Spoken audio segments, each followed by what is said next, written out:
Olá, bem-vindo ao Agenda Econômica. A imposição de um teto de gastos para o orçamento público começou a vigorar em 2017. A medida tinha como objetivo frear os investimentos do governo para impedir o aumento da proporção da dívida pública em relação ao PIB, que vinha crescendo, e reduzir a presença do Estado em áreas como saúde, educação, energia e combustíveis, abrindo espaço para a iniciativa privada. Mas veio a pandemia e a realidade mostrou que nos momentos mais difíceis é o governo quem socorre todo mundo, inclusive os empresários. Os gastos públicos foram aumentados extraordinariamente, mas deveriam voltar às regras do orçamento este ano, o que não aconteceu. O relatório de acompanhamento fiscal da Instituição Fiscal Independente do Senado, de outubro, mostra que a proporção da dívida pública em relação ao PIB, que caiu depois do teto, dá sinais de crescimento novamente.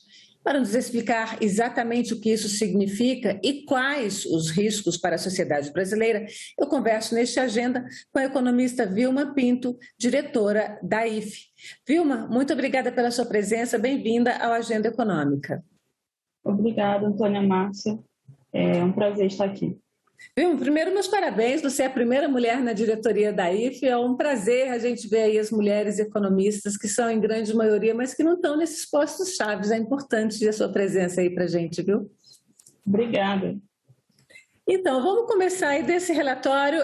Esse relatório de outubro ele é especial porque ele faz uma revisão dos cenários, né? Que normalmente vocês fazem duas revisões por ano, e aí vocês fazem uma revisão das projeções do restante do ano e dos anos seguintes. Nesse, vocês revisam as projeções até 2030. Eu queria que você nos falasse um pouquinho do que é que traz esse relatório e o que é que mostra, o que é que tem nele que mostra esse crescimento de novo da relação da dívida pública com relação ao PIB. Bom, o relatório de acompanhamento fiscal da IFE de outubro de 2021 trouxe, de fato, uma revisão dos cenários para incorporar os acontecimentos recentes que a gente tem observado na economia. A nossa previsão de crescimento do PIB para 2021 é de 4,9%, porém, em 2022, o crescimento deve ser de apenas 7,2% no cenário base. Esse cenário de um menor crescimento nas projeções para os anos de 2022 em diante está relacionado tanto a uma questão de risco fiscal que tem sido observado nos últimos meses, e como também uma pressão da inflação, né? No nosso cenário, a inflação ela deve ser de 8,7% em 2021 e 4,2% em 2022. Eu vou pedir, Vilma, só vou te interromper um pouquinho, vou pedir para o nosso diretor de gravação, Cleomar, colocar no ar para a gente exatamente esse cenário que você está falando, que eu acho que ajuda a fixar um pouquinho melhor uma imagem aí, né? Ajuda a fixar essa informação, né, Cleomar? Que é exatamente essa evolução, tanto a evolução do PIB quanto a evolução da inflação, para você explicar um pouquinho o que uma coisa tem a ver com a outra aí. Então, a gente tem um cenário com uma inflação um pouco pior, e essa inflação pior, né, esse aumento dos preços da economia, isso está pressionando, né, e fazendo com que o Banco Central tenha que atuar para conter e para reduzir esse nível de inflação. Isso também provoca o aumento dos juros, né? Então, todo esse quadro de aumento de inflação, uma pressão maior nos juros, a atividade econômica ela deve recuar um pouco nos próximos meses, não vir com tanto vigor como foi observado no início deste ano. Isso contribui para um cenário um pouco mais pessimista em relação ao que a gente previa no cenário anterior da IFE, que é o de junho, para o ano de 2022 em diante. Isso acaba influenciando a relação dívida-PIB, né? Para esse ano, a relação dívida-PIB ela deve ser de 83,3%, é uma redução significativa em relação ao ano anterior, ou seja, 2020. Mas por que você tem essa redução significativa em relação a 2020? Primeiro, porque em 2020 o déficit do governo ele foi muito elevado por conta da demanda de gastos para conter a pandemia, né? Então, o gasto, o resultado do governo no ano passado ele foi muito maior, o resultado foi pior do que o previsto para esse ano e para os anos seguintes. Então, isso contribui para uma redução da relação dívida-PIB. Uma outra questão é o denominador, que é o PIB, né? Então, a gente já avalia a dívida como proporção do PIB, e o PIB ele tem crescido muito, né? O PIB nominal em 2021 deve crescer algo como 15%. E esse crescimento, vale lembrar, que é um crescimento de 15%, mas apenas 4,9% é crescimento real. O restante todo deriva de inflação, né? Então, isso não é um crescimento, vamos colocar assim, esse crescimento de 15,5% não é um crescimento saudável do ponto de vista de sustentabilidade, de crescimento e de equilíbrio econômico. Então, essa questão da relação dívida-PIB, ela tem a ver, obviamente, com o tamanho da dívida, mas também com o tamanho do PIB. E aí, se vocês têm a previsão de crescimento para esse ano de 2021 de 4,9% do PIB real, né? Mas para o ano que vem, um crescimento bem menor desse PIB, que é 1,7%. E aí dá essa diferença. Eu vou pedir para colocar, então, um segundo gráfico aí, para a gente conversar um pouquinho e entender um pouco esse histórico aí dessa dívida, da relação da dívida com o PIB e essa perspectiva que vocês estão traçando, que é o risco da gente de novo ter essa relação aumentando, quando o que se esperava era que essa relação voltasse a cair. Foi para isso que o teto foi feito, né? Foi para isso que o teto foi criado. Exatamente. O teto dos gastos ele foi criado no sentido de estabilizar a relação dívida-PIB, né, que é uma forma da gente avaliar a sustentabilidade do governo, né? A relação dívida-PIB é uma forma da gente ver a solvência do governo. Então, se a gente tem uma dívida que segue numa trajetória crescente, a gente entende que essa trajetória crescente é uma trajetória insustentável, né? Então, o resultado primário, que é as receitas do governo menos as despesas, elas precisam ser superavitárias, elas precisam gerar um resultado que seja capaz de manter a relação dívida-PIB estável ao longo do tempo. Então, sim. Não, termina a sua explicação, por gentileza, desculpe. Então, o teto dos gastos, ele tenta controlar a dívida pública por meio dessa melhora no resultado primário, ou seja, nessa melhora na relação entre receitas e despesas do governo. O que aconteceu nos últimos anos e nesse especificamente? Teve, de fato, um certo controle nos primeiros anos do teto dos gastos. A gente consegue observar pela evolução das despesas que houve uma mudança na tendência da relação da despesa em relação ao PIB. Ano passado, por conta da pandemia, houve a necessidade de um gasto maior, então as despesas cresceram muito. Esse ano, o gasto também ele deve ficar um pouco acima do teto, também considerando essas despesas que não são sujeitas ao teto dos gastos, ou seja, houve também necessidade de alguns gastos extras por conta da pandemia. Agora, o maior risco está, de fato, para o futuro, né? O governo está pretendendo fazer alterações na regra do teto dos gastos para que abra espaço para aumentar mais os gastos. Se isso for feito, isso pode aumentar o risco fiscal. Por quê? Porque prejudica a credibilidade da política fiscal. Se você tem uma regra fiscal hoje e seguir essa regra fiscal, é um sinal de credibilidade. Se você muda essa regra fiscal sem ser no intuito de melhorar, de aprimorar essa regra fiscal, você acaba prejudicando, ou seja, acaba afetando a credibilidade da política fiscal. Os agentes não conseguem enxergar que, de fato, vai ser feito um ajuste no médio e longo prazo e que essa dívida ela vai estar controlada, e isso gera impactos severos para a atividade econômica. Ô, Vilma, agora essa questão, a dívida pública, a relação dívida pública-PIB, ela passou a ser um parâmetro importante aí nos últimos 6, 7 anos, porque antes disso ele não era um parâmetro considerado tão seriamente, tanto que outros países que têm a sua própria moeda, como o Brasil tem a sua própria moeda, a lastreada tem relação dívida PIB muito diferente, muito maior do que a nossa, inclusive países desenvolvidos como Estados Unidos, como Japão, como Alemanha. Por que isso passou de repente, não de repente, mas aí nesses últimos 6, 7 anos, a ser um parâmetro tão importante e porque ele é tão sério no Brasil, por exemplo, ele não é considerado em outros países? Mas a relação dívida-PIB ela é o principal parâmetro de solvência de um país, né? Só que o que importa, no fundo, mais do que o nível da dívida, o que importa é a sua trajetória. Então, ter uma dívida de 100% do PIB, suponha que um país tem uma dívida de 100% do PIB, mas ele tem a capacidade de honrar essa dívida, isso não teria tanto problema. O problema é você ter uma dívida elevada e ter um risco de não conseguir honrar os seus compromissos, ou seja, você tem um risco de não conseguir pagar essa dívida.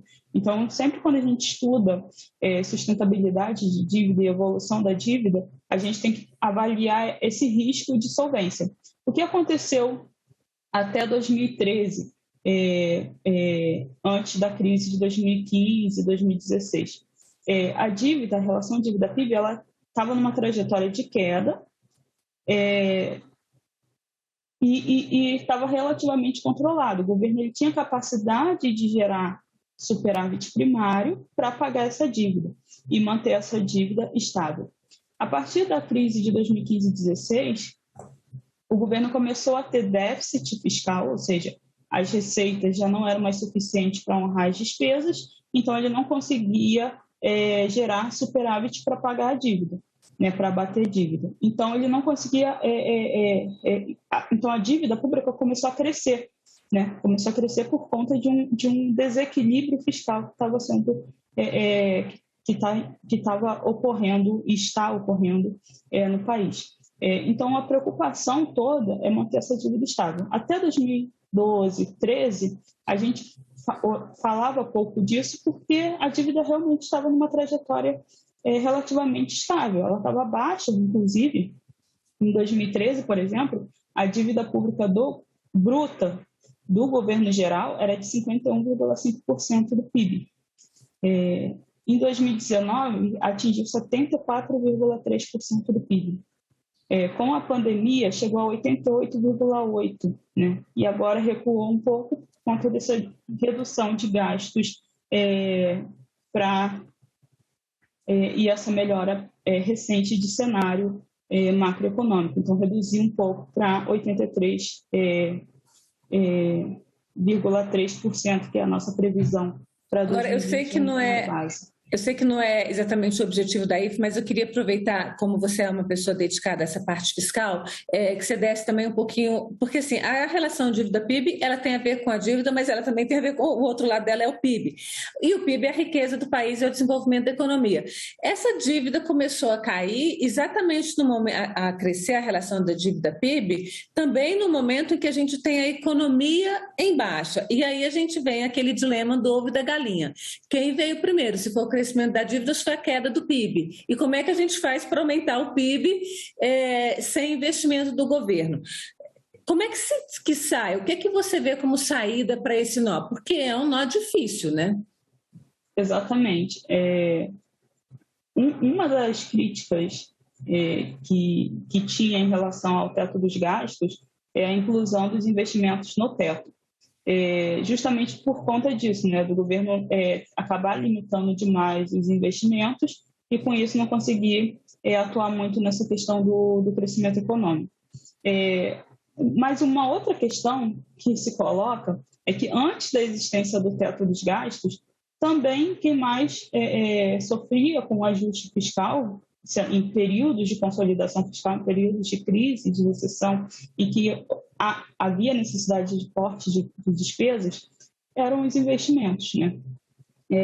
Hoje, quando a gente vê a evolução do investimento público, ele está em uma das menores taxas históricas, né? Então está num cenário bem pessimista quando a gente olha a evolução do investimento. E é de fato importante retomar o investimento público para contribuir também para essa questão do crescimento econômico. O grande debate que se coloca é como que a gente consegue fazer isso no cenário de desequilíbrio fiscal, né? Então, por isso que existe a necessidade de avaliação de despesa, de arrecadar de forma eficiente, de gastar de forma eficiente, de tentar recuperar a capacidade de gerar superávit primário e, consequentemente, também investir.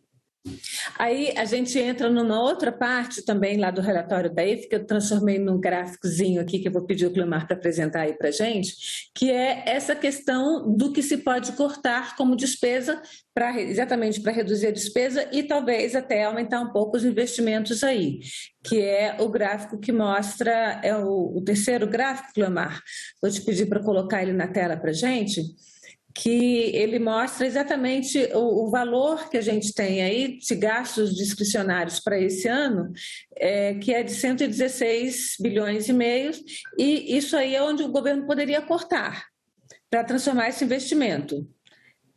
É isso? Aí dentro já tem os investimentos, né, dentro das despesas discricionárias. A grande questão, né, é como, e o grande debate que a gente encontra hoje, é como que o governo consegue aumentar gasto social, que é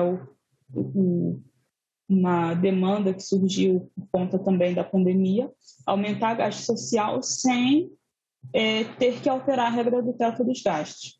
Né? Pelos cálculos da IFE, e aí isso também consta no nosso relatório de acompanhamento fiscal de outubro de 2021, é possível aumentar o gasto social sem provocar mudanças na regra do teto dos gastos, mas seria necessário cortar em cerca de 10 bilhões as despesas discricionárias.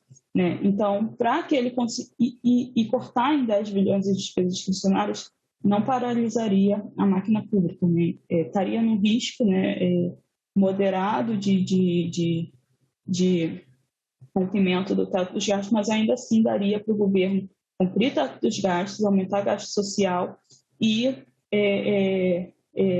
executar o orçamento sem precisar alterar o teto dos gastos. Então, a partir desse gráficozinho que a gente tem aí, isso aqui mostra, né, o IPCA acumulado em 12 meses, a previsão em junho desse ano, que é o que vai ser usado pela regra atual, que está vigorando ainda, que é o que deve ser usado para recompor o teto de gastos do ano que vem. É um teto de 6,8%, isso aí é dado, né, o IPCA é dado do IBGE, e aí você tem esse valor de 116 bilhões de gastos discricionários.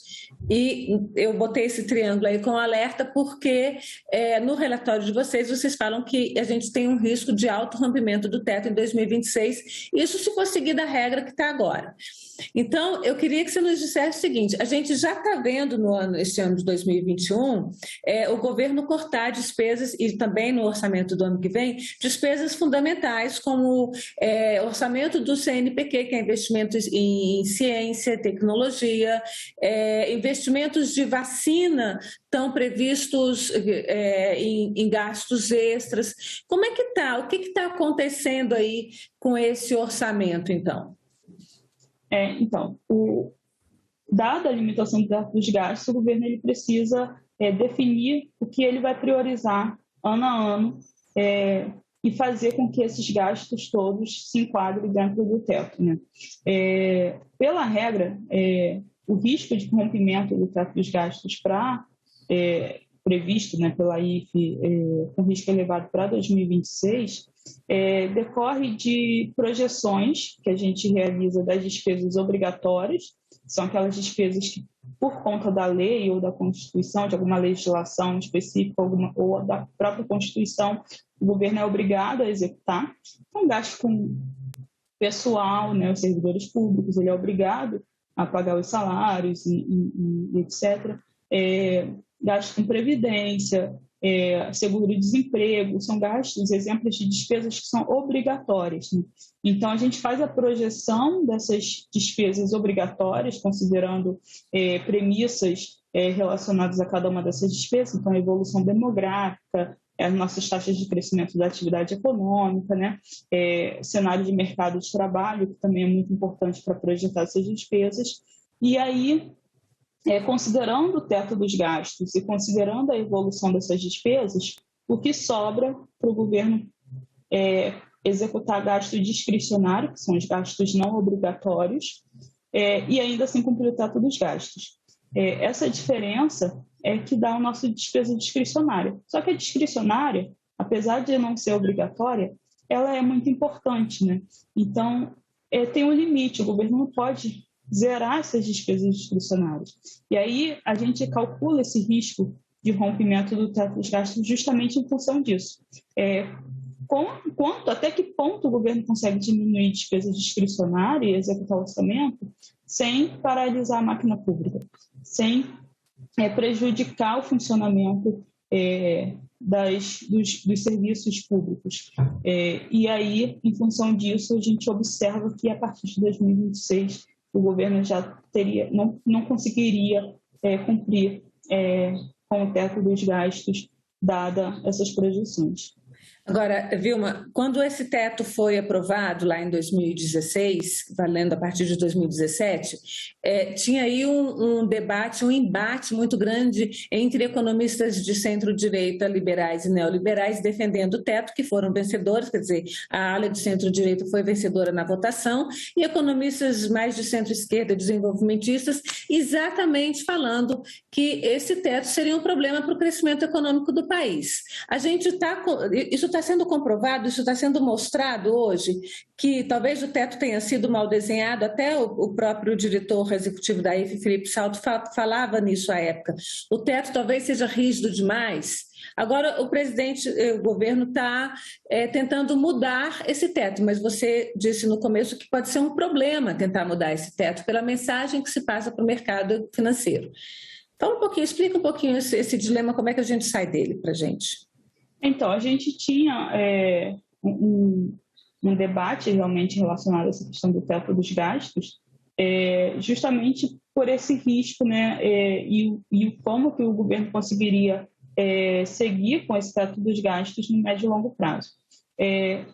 Lembrando que a regra do teto dos gastos ela prevê acionamento de alguns gatilhos, né? Então, no caso do governo não cumprir o teto dos gastos, o que acontece, caso ele não cumpra, acionar alguns gatilhos. Tinha um problema operacional na regra do teto, que como que o governo ele não pode encaminhar uma peça orçamentária descumprindo uma regra fiscal. Então, ele não conseguiria encaminhar um orçamento descumprindo o teto dos gastos e, por consequência, ele não conseguiria acionar os gatilhos. Então, o teto dos gastos tinha que ser cumprido anualmente. Para tentar contornar isso, tentar solucionar isso de fato era uma mudança que poderia ser feito na regra fiscal, no sentido de aprimorar, de melhorar a regra fiscal. Para tentar contornar isso, o governo foi aprovado, né, foi encaminhado e foi aprovado a emenda constitucional 109, que era antes de virar a emenda constitucional 109, era a PEC emergencial, né, PEC do Pacto Federativo e Emergencial. Foi aprovada essa PEC, prevendo que os gatilhos pudessem ser acionados quando, na peça orçamentária, foi identificado que as despesas obrigatórias sujeitas ao teto de gastos chegassem a um total de 95% das despesas totais sujeitas ao teto.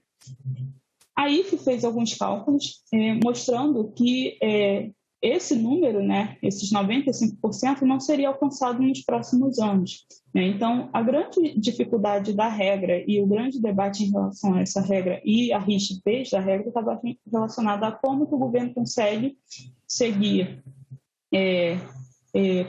com o controle dos gastos e acionar esses gatilhos. Qual é a diferença dessa mudança que foi feita com a emenda constitucional 109 e essa mudança que foi feita nos últimos, e essa discussão e esse debate que vinha ocorrendo nos últimos anos, com o que está sendo proposto hoje? Hoje, o objetivo do governo, ao mudar a regra do teto, não é aprimorar a regra necessariamente, é abrir um espaço para gastar mais, né? Então, ele quer aumentar gasto social, mas ele não pode hoje, no volume que ele quer aumentar, por conta da regra do teto, sem que ele corte outros gastos. Ele precisa, pela regra atual, para ele aumentar o gasto social, ele teria que cortar outras despesas para caber dentro do teto. Ele não quer fazer isso, ele quer executar todas as despesas e o gasto social. Então, a proposta vamos mudar o indexador hoje, e isso vai me dar uma margem, vai me dar um gasto extra, vai me dar uma margem maior no teto de gastos para eu gastar um pouco mais. Vamos fazer um parcelamento dos precatórios, que isso também vai me dar um espaço maior dentro do teto dos gastos para eu fazer mais gastos no ano que vem. Então, isso é uma mudança que não necessariamente está sendo discutida no âmbito de aprimorar uma regra fiscal existente, né? Então, é nesse sentido, de mudar a regra do jogo no meio do funcionamento, né? Lembrando, de novo, a própria regra do teto já prevê a possibilidade de mudança do indexador de correção a partir de 2026, só que a partir de 2026, e mudar isso no meio do funcionamento da regra, sem necessariamente, né, ter como objetivo, como finalidade final, aprimorar a regra fiscal. É um debate que vai se manter, com certeza, né, Vilma? Quero agradecer muito a sua presença aqui no Agenda Econômica. Eu que agradeço, prazer estar aqui. E agradeço também a você que nos acompanhou até aqui. Se quiser entrar em contato, sugerir pauta, críticas, sugestões, escreva para o agendaeconômica@senado.leg.br. O programa pode ser visto no site da TV Senado, senado.leg.br/TV, ou no canal da TV Senado no YouTube. Aproveita, se inscreve lá, ativa o sininho para a programação, que tem muita coisa legal na TV Senado. Obrigada a vocês, até a próxima agenda.